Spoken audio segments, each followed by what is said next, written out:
expande brutalmente. Mueren 850,000 personas. Pero estás hablando de conceptos que son muy ajenos al grueso de la población, hay que aceptarlo. O sea, la mayoría de los mexicanos nunca han vivido en un sistema de separación de poderes, no nos hagamos guajes, ni de autonomía de organismos. La mayoría de los mexicanos han vivido en la miseria, en la pobreza y en la ignorancia. Sí.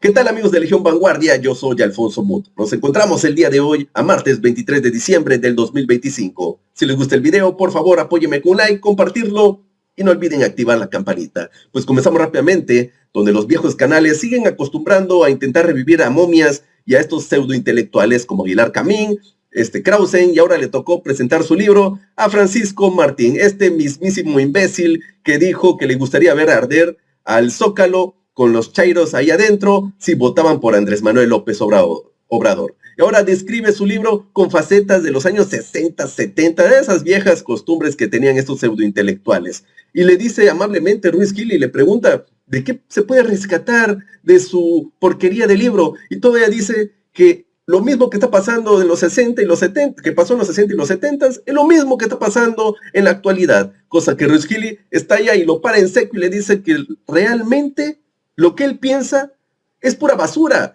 que la gente no le interesa las instituciones, la gente quiere dinero, quiere comer, quiere trabajo. Piensa que vive en otro mundo, en su mundo ideal. Pero también Ruiz Gil nos presenta una buena noticia, donde agarran a un capo de los capos y felicita a la presidenta de México. No se lo puede para mexicanos, comenzamos. Si tuvieras que quedarte, y si yo tuviera que quedarme con una sola idea incómoda de tu libro, ¿cuál idea incómoda crees que debería ser? Una idea incómoda, fíjate que está lleno de ideas incómodas, pero para ti, ¿cuál es la que más te gustaría que pasara al público y al lector? Qué bárbaro eres. Es una gran pregunta. Déjame decirte, hay un momento en donde se queda Cortés, como yo te decía, 235 días viviendo ahí. Casi un año, ¿sí? Pero los españoles habían abusado de las mujeres, que era una cantidad enorme de mujeres que estaban al servicio del Palacio de Axayácatl. A esas mujeres, a muchas las embarazaron. Claro. Ahí nació el pueblo mestizo. Sí, bueno, sí, pero a muchas también las infectaron con sífilis. Pero eso es una parte bien importante, pero no total. Lo que produjo una gran, por eso me encantó la pregunta, lo que produjo una gran irritación entre los mexicas, entre el pueblo, es que sus peores enemigos eran los tlaxcaltecas. Y ahí estaban con los invasores castellanos y tenían que alimentarlos, tenían que darles medicamentos, tenían que cuidarlos y no podían levantarse. Eran los conquistados. Eran los conquistados, pero la desesperación fue terrible. Entonces, con todo lo que estaba pasando, que tuvieran que mantener, cuidar, alimentar y proteger a los invasores. Yo creo que los tlaxcaltecas también le entraron a la violación y al rapto, ¿no? Ah, por supuesto que sí, y a la destrucción de la ciudad. Como los mexicas le habían entrado cuando llegaban a otros lados. Pero que te quiero decir, esta pasividad de los 235 días, a pesar de tanta adversidad, tú me preguntaste cuál es lo más incómodo, yo lo calco al siglo XXI y veo que los mexicas del día de hoy ven que desaparecen, acaban con la separación de poderes, acaban con los organismos autónomos, la deuda se expande brutalmente, mueren 850,000 personas. Pero estás hablando de conceptos que son muy ajenos al grueso de la población, hay que aceptarlo. O sea, la mayoría de los mexicanos nunca han vivido en un sistema de separación de poderes, no nos hagamos guajes, ni de autonomía de organismos. La mayoría de los mexicanos han vivido en la miseria, en la pobreza y en la ignorancia. Sí, pero a ver, hubo autonomía del Banco de México. ¿Y la sigue habiendo? Hoy sí, pero había autonomía. Y esto es un invento de los 90, ¿eh? Pero había autonomía porque también. Antes no hubo autonomía del Banco de México, claro, ni quien dijera algo, ¿eh? Cierto, pero también había autonomía también del INE, porque el INE... Es un invento de los 80. Sí. Y antes de eso, ni quien dijera nada. Pero también había autonomía en el TRIFE. O sea, lo que te quiero decir es que... Pero para el mexicano común y corriente, mi querido Paco, es cuando son importantes, porque cuando lo importante es sobrevivir, cuando lo importante es cómo voy a comer 3 veces al día, cómo voy a poder vestir y educar a mis hijos, todos estos conceptos son muy ajenos. Sí. La verdad, yo porque hablo con mucha gente que vive en situaciones más difíciles, te dicen, a mí qué me importa la autonomía, lo que yo quiero es ganar un sueldo digno. Pero para los que sí sabían, que también es una masa importante, no comparable con la que tú dices, tampoco hicieron nada. Pero muchos de los que sí sabían estaban dentro de las esferas del poder. Y otros no. Sí, otros ahí están viendo cómo se... El hecho real es que, por lo que tú quieras o mandes, no hicieron nada. ¿No? A ver, Hugo Páez, allá en Sinaloa, tú estás en Mazatlán, pero detuvieron a 2 personas muy importantes. ¿Quiénes son y cuáles pueden ser las consecuencias de esta captura? Bueno, estamos hablando del suegro y del cuñado de Iván Archibaldo Guzmán Salazar, el hijo del Chapo Guzmán. ¿Es al que le dicen el Chapito? Es el Chapito, es el heredero de esa fracción del cártel de Sinaloa, que son los Chapitos. El cártel de Sinaloa se dividió después de que le detienen al Mayo, en Chapitos y Mayitos. No, hay que recordar que en el 2019, Eduardo, cuando el ejército trata de detener a Ovidio Guzmán, una de las personas o uno de los objetivos o el objetivo principal era Iván Archibaldo. Iván Archibaldo empieza a hablar, se filtraron algunas grabaciones de audio donde empiezan a hablar con su equipo de seguridad, bajan 100 camionetas de la sierra, lo protegen. El caso es que ni siquiera lo tocan a Iván Archibaldo. Y a Ovidio, bueno, pues al final creo que duró como unos 20 minutos ahí negociando y lo dejan ir. Ese fue el culetanazo 1. Ahí, a partir de ahí, Iván Archibaldo baja el perfil, pero aumenta su fuerza y la operación. Porque se le atribuye a él, por ejemplo, la presión para que suelten a Ovidio Guzmán. El presidente Andrés Manuel López Obrador en una conferencia de prensa dijo que él había tomado la decisión. En ese momento estaba de secretario de Seguridad Pública Alfonso Durazo, y primero dijo que ellos lo habían tomado y ya después el presidente dijo que él había sido. Las personas de que detuvieron en Zapopan, Eduardo, son Alfredo y Mario Lindoro Navidad. O sea, los detuvieron en Jalisco. Sí, en Zapopan, Jalisco. Ok. En Zapopan, Jalisco. Ellos están considerados los operadores financieros. ¿Qué es lo que va a pasar? Vimos hace unos días, por ejemplo, una guerra brutal en el sur de Sinaloa, en Escuinapa, que es donde yo nací.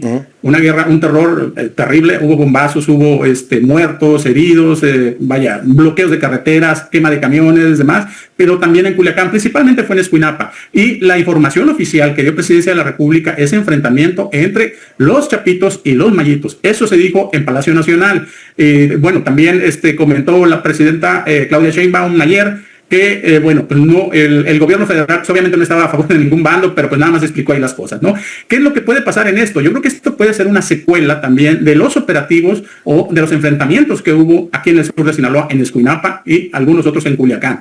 Y si esto pasa, digo, son personas muy importantes dentro del cártel. Ya no estamos hablando del jefe de seguridad, no estamos hablando de son los parientes. Plaza, estamos hablando de la familia directa. Claro. De la familia directa de el padre de su esposa y del hermano de su esposa y considerados operadores financieros. ¿Qué puede pasar? Pues de acuerdo a lo que vimos anteriormente, puede ser otra ola de violencia que esperemos que no se dé. Ahora, son, como tú los dices, son los operadores financieros, pero también seguramente están metidos en otros delitos, ¿no? No creo que solo estén manejando la lana, sino que hagan otras cosas, pues un poco más violentas, ¿no? Pues mira, la Secretaría de Marina informó que se les incautaron 6 bolsas de droga y 4 armas cortas. Yo creo que para el tamaño que tienen ellos en la jerarquía del cártel, pues vaya, esto no es tampoco el arsenal, ¿no? 4 armas cortas, pues me imagino que se refiere a pistolas, porque no han definido exactamente, o sea, no han dado el detalle, y 6 bolsas de droga, pues no dijeron si era fentanilo, metanfetaminas o de qué se trataba marihuana, ¿no? Entonces, en ese sentido, todavía faltan mucha información. Ahora, cuando esto ocurre, en lo que hemos visto en la experiencia mexicana, que cuando una cabeza importante de un grupo criminal es capturado o es muerto, los que están abajo empiezan a pelearse para ocupar ese espacio. Y no se pelean de que quítate ahí te voy, se empiezan a dar de balazos. Sí, definitivamente. Ahora, hay que recordar también que 2 hijos muy importantes de Joaquín Guzmán Loera, del Chapo, están en Estados Unidos como testigos protegidos. Primero fueron detenidos y luego ya después, no sé cómo se le llame allá, si colaboradores como acá en México. No muy testigos protegidos, porque los 2 se han tenido que declarar culpables y se van a ir por lo menos 10 años a la cárcel. Así es. O sea, no se van a vivir en una casita ahí en el desierto de Arizona bajo el nombre de Juan Pérez, ¿eh?